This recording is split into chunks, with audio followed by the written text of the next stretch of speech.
Welcome back to session 3 of Corporate Sustainability. Before we start with this session, what I'd like to do, similar to the first session, is have a look at a short film. Within the pre-reading that you'll have seen, there's a number of articles and extracts from various case studies that I thought would be of interest to you to read through. One of those aspects was written by Robert Newman, who's a broadcaster largely for the BBC and Channel 4 in the UK, studied at Cambridge, has an environmental agenda and puts across quite a good case in terms of the balance between whether or not sustainable futures are in the hands of the governments in which we, in our relevant territories, or whether it's actually down to business. So worth looking at that, and that'll take about 10 minutes, and again, if you follow the link from the slide from the presentation, you'll be able to find that. Okay, so in session 1 we looked at understanding corporate sustainability, 2, how it's applied, and then this third session is now all about the practical application. So a lot more looking at actually how an organisation might really go about it. We've looked at it from the theoretical aspect in session 2. This time it's all about the reality. So whether or not an organisation can achieve a competitive advantage and also have a strategic approach to corporate sustainability that might give them support for the future, there's 3 areas that they will probably look at. So these 3 areas there are actually quite typical of any organisation or indeed any individual such as yourself that might be looking at trying to resolve a problem and actually seeing it from beginning to end. So initially looking at issues and concerns, a sort of real round the houses look at what might be some of those problems that might need to be resolved. How those problems then might be solved and who you might need to get on board with you in order to do such a thing. And then finally looking at then results and measurements. And it's those 3 aspects we're going to focus on for this third and final session. So issues and concerns, problem solving and results and measurement. We'll just take the first one initially. So issues and concerns. And this is something which I'll return to again at the end of this session because this is what I'd like you to go to after the session and look into your workbook to try and resolve how Green Company may try and resolve its own issues and concerns given its scenario, given its situation and given the people that are involved at trying to set up the policy and procedure for sustainability. So within issues and concerns there, looking at the initial considerations and again looking at the roles of the people that might be involved, the problems that may exist given from the case study or given from the particular situation, the views from all angles, so in other words, where might the agendas lie, whether it's from maybe a finance director or maybe from an operationals director point of view, or indeed maybe from an external local government point of view. And then also adding to all of that, as you as an individual can then add in perhaps some of your own personal experience. So talk to your friends, talk to your family around those who've maybe had some experience where sustainability approaches have been put into their organisations or places of work. So the second stage would be, once we've considered those issues and concerns, which is almost like a brainstorming exercise, is to then look at problem solving and actions from that. So a shared approach to try and resolve those problems is really gained through the workshops that we spoke of in the last session, so actually bringing people together to share them rather than trying to solve them in a singular or individualistic way. Considering Green Company's corporate sustainability policy, so go through that policy, what is it trying to achieve? Is it all about being seen to look good? Or is it actually because they want to be good? Or is it actually beyond all of that and actually it's being good in terms of their sustainability within their environment, but also actually trying to get a commercial advantage as well? And also consider good practice elsewhere. Go back to maybe some of the pre-reading and actually look at maybe how some other organisations have maybe taken an approach to sustainability.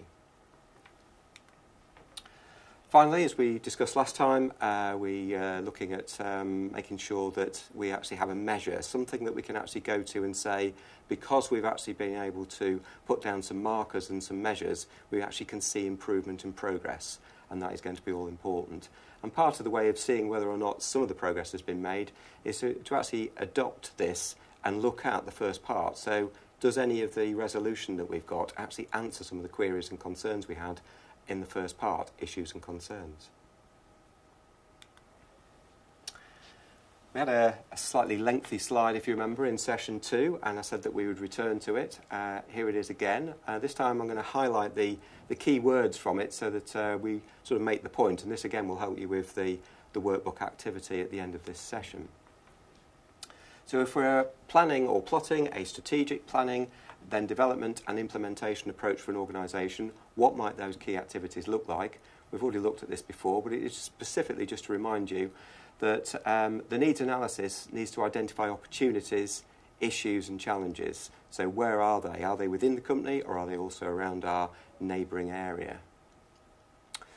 Management briefings should be on the value and the business case for sustainability. That's a way of engaging employees.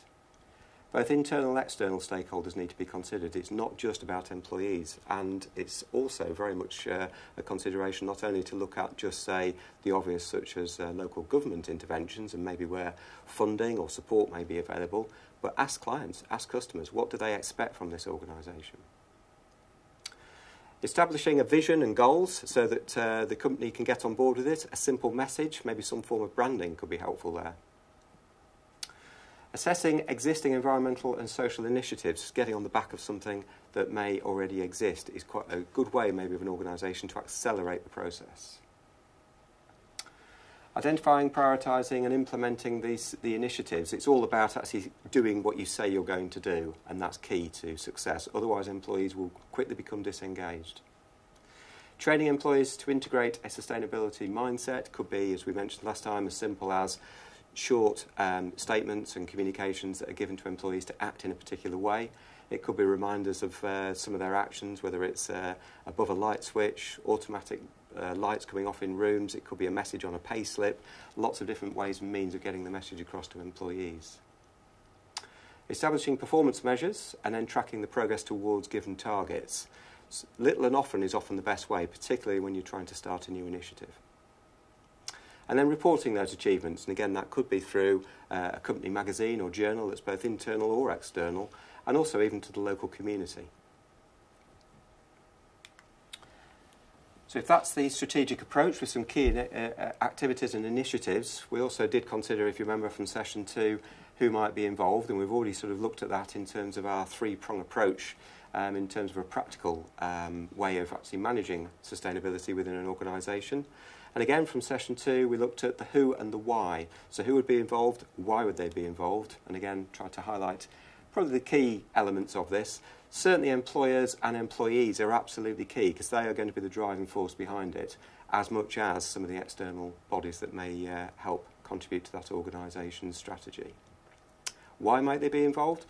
To share and understand the diverse needs and interests of the organisation. What are the organisation trying to achieve?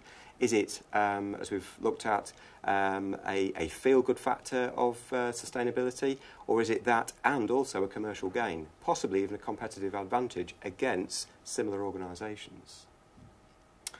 It's also about sharing and ensuring a common understanding of the drivers, the needs and the values of actually carrying out this sort of process, this sort of action. A shared vision and strategy for achieving sustainability is always going to win over something that's kept very individualistic or sectionalised within certain departments or just with certain individuals. Sharing the message and sharing the development and the progress and the rewards is paramount to the success. Specific goals and initiatives to achieve strategic vision and implement. Again, within the stakeholder meetings and workshops, it's so important to make sure that there's a sense of the direction that we're going in to make sure that it's actually achieving something. Otherwise, there's a danger it could become meaningless. Put all that together, and very much with corporate sustainability in mind, really, as we sort of start to close off this session. There's two key aspects here that you could consider within an organisation. Is the action of setting up a corporate sustainability approach within an organisation there to achieve some sort of benefit or value, or is it there to be more competitive, perhaps within its own sector or against a specific organisation, perhaps? So if it's adding benefit or value, then a vision leading into a strategy and then leading into policies and procedures and ultimately onto training and communications is going to be the thing that will actually enable this to happen, or the process that will enable this to happen. In order to be competitive, it's looking outside as well as inside, and that's where forums, workshops, reporting, and having sort of an habitual approach or a mindset approach set within an organisation is going to be key. It's keeping it at the top of the agenda all the time rather than behind the scenes. That's a sense really becoming more internal towards outward facing or outward looking. And finally in this session is just looking then at what might be the typical benefits. And again, this is drawn from one of your pre-reading articles. And this goes beyond just being a sustainable organisation. It's looking at, within the organisation, are there any additional benefits? So typically they could be that an organisation that has a compelling case for sustainable futures within it, whether it's just that particular organisation or whether it's because it's within its industry, may become quite an attractive part for talent of individuals to either stay within an organisation or be drawn to it. It could also improve management of business risks because the actual process of actually going through this is actually quite a good process for managing many different cases within an organisation in terms of its risk to how competitive it is and how successful it is. It's a way of differentiating services and products, as you will probably have seen that within various organisations within any of your territories in which you live. It's also an opportunity to reduce operating and manufacturing costs, and certainly finance departments are very keen on that. So if there's, again, a good compelling argument that a sustainable approach, whilst maybe some initial costs in the first place to set it up, actually ultimately reduces overall operating costs, then that's got to be attractive. And also not forgetting enhancing the image of an organisation and its reputation, and also perhaps its brand recognition if the sustainable approach is actually brought to the front. So there's a little bit more to do in the workbook for session 3. We're looking at those 3 areas of issues and concerns, problem solving and actions, and results and measurements. And I'd like you to take each of those 3 sections step by step, following the processes from this session and referring to these notes, in order to consider how Green Company could actually interpret those, looking at the company that it is in terms of the introduction it has, the policy for sustainability, and also the specific job roles. And that brings us to the end of session 3. There may be, again, depending on where you're sitting, what location you're in, there may be some form of post-module exercise. That could come in the form of a quiz or some form of assessment, and you'll need to see your tutors to gain more information on that. That brings us to an end of this particular session and this particular module. Thank you very much for your attention.